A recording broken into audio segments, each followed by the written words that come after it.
बिस्मिल्लाहिर्रहमानिर्रहीम। अस्सलाम वालेकुम। मैं हूं समर अब्बास, आपको अपने डिजिटल चैनल पर खुशामदीद कहूंगा।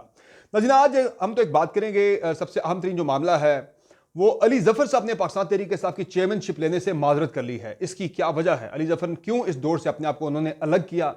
बहुत ही अहम इसकी एक वजह है जो मैं आपके सामने शेयर करूंगा। और इसके अलावा शेर अफजल मरवत ने सुप्रीम कोर्ट ऑफ पाकिस्तान में एक पटिशन दायर की है जिसमें 3 उन्होंने इस्तदा की है। पहली इस्तदा यह है कि इलेक्शन कलअदम करार दिया जाए, इलेक्शन कमीशन के जो अरकान का तकर्रर था वो गलत था, उसको देखा जाए, और तीसरा जो इलेक्शन कमीशन है वो तहकीकाती कमेटी जो कि कमिश्नर रावलपिंडी के मामले की तहकीकात कर रही है, उस कमेटी को काम से रोका जाए। इस में एक बहुत, मैं समझता हूँ कि एक बारीक एक शेर से मरवत ने वारदात डाली है, वो मैं आपको बताऊंगा वो क्या है। और कौमी असम्बली की मखसूस नशस्तों की अलॉटमेंट का मामला भी जो है वो शुरू हो चुका है। नशस्तें अलॉट हो चुकी हैं पाकिस्तान तहरीक इंसाफ के अलावा बाकी सारी जमातों को, यानी सुन्नी इत्तेहाद कौंसिल के अलावा बाकी सारी जमातों को। और बाकी पंजाब असम्बली में आज यानी कि कल होना है, स्पीकर का इलेक्शन होने जा रहा है, और इसके साथ साथ डिप्टी स्पीकर का होगा। कल मरीम नवाज़ ने हल्फ उठाया वहाँ पे। और इसके अलावा जनाब हम बात करेंगे इमरान रियाज के वाले से कि उनको किस केस में उठाया गया, और असद तूर का मामला क्या है, और खान साहब ने जेल से क्या पैगाम भेजा है। खान साहब ने IMF को खत अपना भिजवा दिया, खत में क्या कहा है आपको बताएंगे। आपसे रिक्वेस्ट है कि अगर आपने अब तक चैनल को सब्सक्राइब नहीं किया तो चैनल को सब्सक्राइब जरूर करें, वीडियो पसंद है तो उसको लाइक करें और बेल आइकन जरूर प्रेस करें। तो जनाब सबसे पहले जरा बात करते हैं अली जफर साहब की चेयरमैनशिप के वाले से। पाकिस्तान तहरीक इंसाफ के चेयरमैन इमरान खान साहब जो हैं वो तहरीक इंसाफ के जो है ताया चेयरमैन तो वही हैं। अब जो अबूरी चेयरमैन बीच में बने थे बैरिस्टर गौहर अली साहब, और बैरिस्टर गौहर के बनने के बाद अब जो है अली जफर का नाम खान साहब ने दिया है। चूंकि दोबारा से 3 मार्च को पाकिस्तान तहरीक इंसाफ के इंट्रा पार्टी इंतखाबात होने जा रहे हैं, तो खान साहब ने नाम दिया है बैरिस्टर अली जफर का। तो इस मरतबा इंतखाब चूंकि नहीं किया गया बैरिस्टर गौहर का दोबारा, तो उस पर शेर अफजल मरवत साहब ने यह इंकशाफ किया है कि चूंकि जो टेन्योर था बैरिस्टर गौहर का वो इंप्रेसिव वे में काम नहीं कर सके, पाकिस्तान तहरीक इंसाफ के मामला जो हैं वो बेहतर तरीके से नहीं चला सके खुश असलूबी के साथ, उसमें काफ़ी कोताही थी। उन्होंने कहा जी कि ये जो पोजीशन ली गई है बिलखसूस इलेक्शन में धांधली के बाद, वो बड़ी कमज़ोर पोजीशन ली गई है पाकिस्तान तहरीक इंसाफ की जानिब से, इसलिए जो है वो उन्हें वो हक अदा नहीं कर सके इस ओहदे का, तो उन्हें मजीद जो है इस ओहदे के लिए इलेक्शन लड़ाने का फैसला नहीं हुआ। उनकी जगह पर अली जफर साहब को सामने लाने का फैसला हुआ। तहम अली जफर साहब जो हैं उन्होंने ये ओहदा लेने से माजरत कर ली है। अच्छा, मेरी तहरीक इंसाफ में एक बहुत ही अहम सोर्स से मेरी बात हुई है जिन्होंने ये कंफर्म किया कि अली जफर साहब ने वाकयातन ऐसा ही है कि उन्होंने चेयरमैन का ओहदा लेने से, चेयरमैन के ओहदे का इलेक्शन लड़ने से माजरत कर ली है। और उस तहरीक इंसाफ के अहम ओहदेदार का ये कहना था कि ये ऐसी पोजीशन है जो किसी को भी दी जाती, तो कहते हैं मुझे भी दी जाती है तो मैं भी फौरी तौर पर ले लेता। ये उस तहरीक इंसाफ के सीनियर ओहदेदार का कहना है। कहते कोई बंदा भी इनकार ना करता, बट उन्होंने ये कंफर्म किया कि अली जफर ने खान साहब को ये पैगाम भेजा है और ये बताया है कि चूँकि इस वक्त मैं आपके मुख्तलिफ केसेस में आपका वकील हूँ, और अगर मैं पार्टी की चेयरमैनशिप संभाल लेता हूँ तो आपके केसेस में जो मेरा दिफा है, जो मेरी वकालत है, वो कमज़ोर हो जाएगी, वो ज़रा डिस्टर्ब हो जाएगा मामला जो मैं आपके लिए लीगल फाइट लड़ रहा हूँ। तो मुझे लीगल फ्रंट पे ही लड़ने दिया जाए, पार्टी की चेयरमैनशिप जो है वो आप बेहतर है किसी और को दे दें।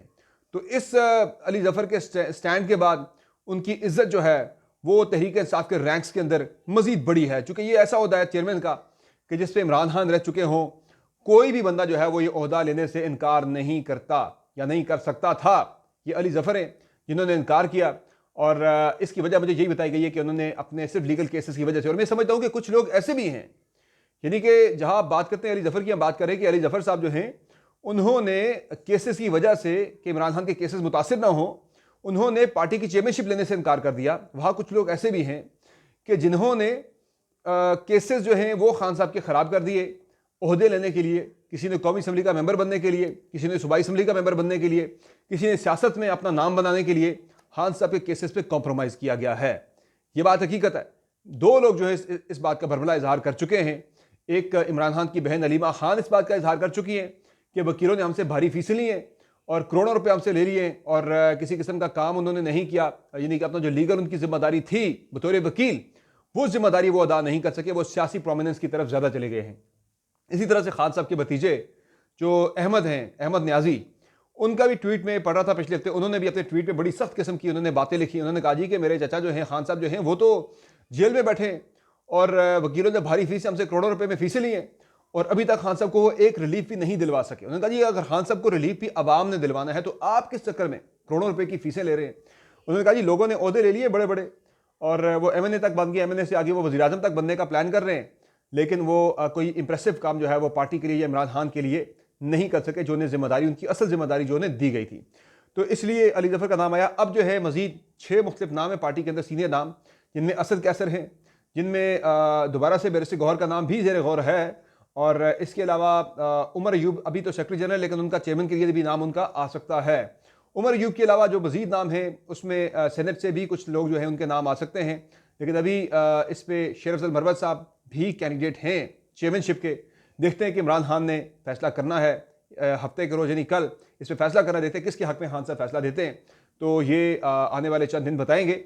लेकिन यह है कि ये एक बड़ा मुश्किल मरहला है तहरीक इंसाफ के चेयरमैन के लिए कि वो इन हालात के अंदर पार्टी को मुश्किल मरहले से निकाल के आगे लेके जाना एक बड़ा चैलेंजिंग टास्क होगा।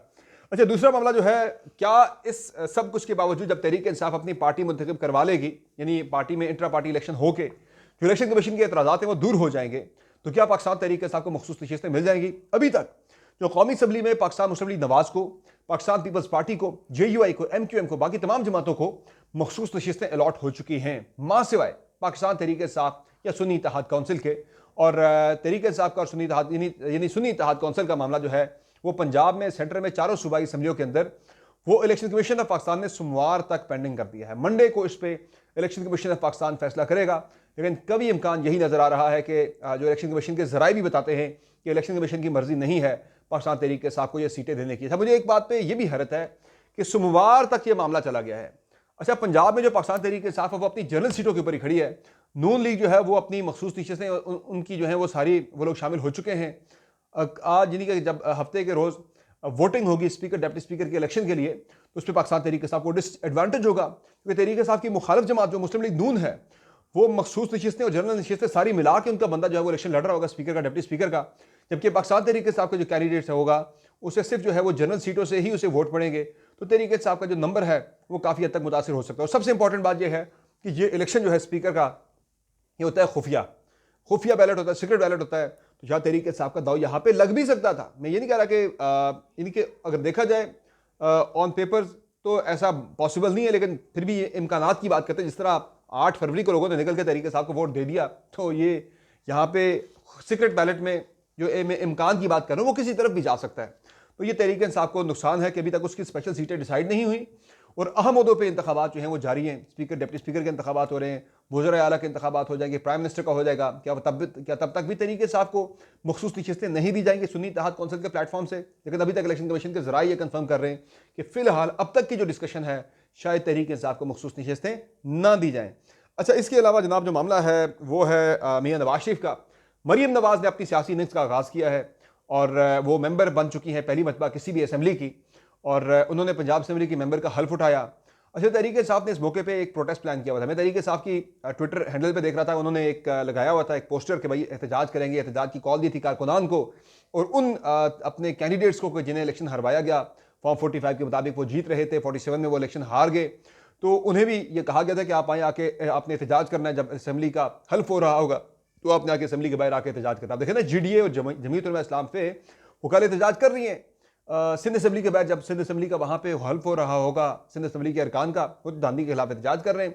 तहरीक इंसाफ जिसका सबसे ज़्यादा मैंडेट छीना गया, जो ये दावा तहरीक इंसाफ करी हमारा मैंडेट सबसे ज़्यादा छीना गया, तो वहाँ तहरीक इंसाफ ने प्रोटेस्ट नहीं किया। मेरे लिए ये बड़ी खुशगवार हैरत थी कि तहरीक इंसाफ ने प्रोटेस्ट क्यों नहीं किया। इस पर बहरहाल तहरीक इंसाफ के ज़िम्मेदारान का ये कहना है कि हमारा प्लान यही है कि हमने डिसेंट वे में हमने जमहूरी जो तरीक़ाकार है आइन और कानून के अंदर पुरअमन एहतजाज हम जारी रखेंगे, हम सड़कों पे करना पड़ा वो भी करेंगे, और असम्बली के अंदर हम एक डिसेंट अपोजिशन के तौर पर अपना किरदार अदा करेंगे। फिर जनाब सबसे अहम बात जो काबिल गौर थी वो ये थी कि मरीम नवाज ने जब हल्फ उठाया, उनका बड़ा दिन था, पहली मरतबा वो असम्बली की मेंबर बनी और CM बनने जा रही हैं वो एक सूबे की। इस मौके पर इसहाक डार भी थे, परवेज़ रशीद भी थे, लेकिन मियाँ नवाज शरीफ वहाँ पर गायब थे। मियाँ नवाज शरीफ जो है वो मरी से लाहौर पहुँचे, मरीम नवाज को अपने घर से रुखसत किया, लेकिन वो मरी से लाहौर पहुंचे, लाहौर अपने घर से वो पंजाब असम्बली तक ना आए। तो इससे ये बजाय नज़र आ रहा है कि मियाँ नवाज शरीफ जो है वो अभी तक 9 फरवरी से ऑनवर्ड अभी तक वो एक शौक की कैफियत में है, वो उस शौक से बाहर नहीं आ सके कि जो उनके साथ हाथ हुआ काफ़ी बड़ा, अभी तक मियाँ साहब जो है वो शौक से बाहर नहीं आ सके। अल्दो उनकी बेटी जो है वो CM बन रही है, एक अच्छी इनिंग्स का आगाज़ कर रही है, एक बड़ा उन्हें मिल रहा है ओहदा अपनी इनिंग्स का आगाज़ करते साथ ही, लेकिन मियाँ साहब अभी तक एक शौक में हैं, उससे बाहर अभी तक नहीं आ सके। अच्छा, फिर जनाब मामला इमरान रियाज खान का। इमरान रियाज खान का रिमांड ले लिया गया है, उन्हें अदालत में पेश किया गया।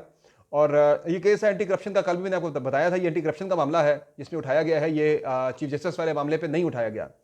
तो उसमें ये बताया गया कि ये एक मामला है झील का, जो चकवाल में गालिबा जो इमरान रियाज का फार्म हाउस है, उसके साथ झील का कोई ठेका, वहाँ पे मछलियों का या वटेवर जो भी है, वो ठेका कोई 1.5 करोड़ का, उस ठेके की पादाश इमरान रियाज को उठाया गया है। बेसिकली है तो ये सब बहाना है। असल में इमरान रियाज को फंसाना, उसकी जुबान जो है वो असल मसला है। या कोई भी वो बंदा जो महीने के 4-5 करोड़ रुपए कमा लेता है ट्विटर से, सॉरी अपने यूट्यूब से, उसे क्या ज़रूरत है कि वो जनाब वो गंद करेगा जाके, एक सूबाई हुकूमत के पैसे खाएगा? ये पॉसिबल ही नहीं है, ये बिल्कुल इलॉजिकल है ये इल्ज़ाम जो लगे। लेकिन मसला यही है कि इन केसेस का बहाना करके अब इसमें उठा लिया गया, अब आगे वो सुप्रीम कोर्ट वाली जीआईटी के मामले में भी उठा लिया जाएगा। एक के बाद एक केस, वही जो हम देखते आए हैं पिछले 1.5-2 साल से। तो इसमें ज़रा इमरान रियाज के लिए मुश्किलात मुझे ज़्यादा नज़र आ रही हैं। अलबत्ता देखते हैं इस केस में तो कभी इम्कान यही है कि 1-2 रोज़ में शायद ज़मानत मिल जाए इमरान रियाज को। जो ही उनका जिस्मानी रिमांड खत्म होता है, जुडिशल होते हैं, साथ ही साथ उनकी रिहाई हो सकती है, चूँकि ये इतना बड़ा मामला है नहीं है। तो असल मसला इमरान रियाज की ज़ुबान है। कोई बाकी माली बेकायदगी बेज़ाब्तगी जो है वो आप उस इमरान रियाज से नहीं एक्सपेक्ट कर सकते, जो इस वक्त जाके बलूचिस्तान में जो जाके ज़लज़ला और सैलाब से जो मुतासरीन लोग थे, उनके जाके इमरान रियाज ने वहाँ पे घर बनाए अपने ज़ाती जेब से। तो वो जो बंदा फंडिंग कर रहा है, वो बंदा जो जाके लोगों की मदद कर रहा है, करोड़ों रुपए उन पर जाके खर्च कर रहा है, वो हुकूमत पंजाब के 1.5 करोड़ रुपए का रवादार है। माफ़ कीजिए, ये बहुत ज़्यादा हो गया मामला मेरे ख्याल से। अच्छा, एक मामला जो है वो असद तूर का। असद तूर को भी आज बुलाया गया तौहीन चीफ जस्टिस, और इसमें जो एक मजहबी एक प्रोपेगेंडे वाले मामले पे, और तकरीबन कोई उन्हें 8-10 घंटे बिठाया गया है FIA के साइबर क्राइम विंग में। और वहाँ बैठ के उनसे इन्हीं के बड़े टफ किस्म के सवाल किए गए, काफ़ी ज़्यादा हरासा वो कहते हैं उन्हें किया गया है, ये इल्ज़ाम है। लेकिन यह है कि काफ़ी लंबी चौड़ी इन्वेस्टिगेशन, ऐसी क्या इन्वेस्टिगेशन थी जो पूरा दिन 10 घंटे की इन्वेस्टिगेशन जो है वो जारी रखी गई है। बेसिकली ये सिलसिला शुरू हो चुका है पाकिस्तान के अंदर उठाए जाने का। देखते हैं अगला नंबर किसका लगता है। अच्छा, एक मामला ये जनाब कि इमरान खान साहब ने ख़त लिख दिया है IMF को, और ये ख़त चला गया है। इस खत में खान साहब से पूछा गया जब कमरा अदालत में साफियों की जानिब से, तो खान साहब ने गैर रस्मी गुफ्तगू करते हुए कहा कि अगर ऐसे हालात में मुल्क को कर्जा मिला तो कर्जे को वापस कौन करेगा, इस कर्ज से गुर्बत बढ़ेगी। बानी PTI ने कहा कि जब तक सरमाया, यानी इमरान खान ने कहा कि जब तक सरमायाकारी ना हो कर्ज बढ़ता जाएगा। सबसे पहले मुल्क में सियासी इस्तेकाम लाया जाए, और सियासी इस्तेकाम ज़ाहिर है जब तक यानी कि ये धांधली का शोर नहीं खत्म होता तो सियासी इस्तेकाम जो है वो मुश्किल नज़र आता है, मादूम नज़र आते हैं इम्कानात उसके। बहरहाल देखते हैं क्या होता है। अच्छा, इमरान खान ने कहा कि पहले नवाज शरीफ की सिलेक्शन के लिए इदारों को तबाह किया गया, अदालतें और नैब सब कुछ तबाह किया ताकि नवाज शरीफ को सिलेक्ट कर सकें। इमरान खान ने कहा कि नवाज शरीफ के लिए मुझे ज़ीरो किया गया और फिर इंतखाबात में धांधली कराई गई। उन्होंने कहा कि अब कमिश्नर रावलपिंडी के इंकशाफात सामने आ गए हैं, कमिश्नर को उठाया गया और तशद्दुद किया गया, अब सॉफ्टवेयर अपडेट हो गया है। और उन्होंने नवाज शरीफ साहब के बारे में भी कहा कि उनका सॉफ्टवेयर भी अब अपडेट हो चुका है। तो ये जनाब डेवलपमेंट्स हैं, और कल की जो है हैपनिंग्स हैं वो मैं अगली वीडियो में आपसे शेयर करूंगा कि क्या होने जा रहा है। कुछ बड़ी चीज़ें हैं, आपसे शेयर करेंगे। फिलहाल दीजिए मुझे इजाज़त, अपना बहुत ख्याल रखिएगा। अल्लाह के बाद।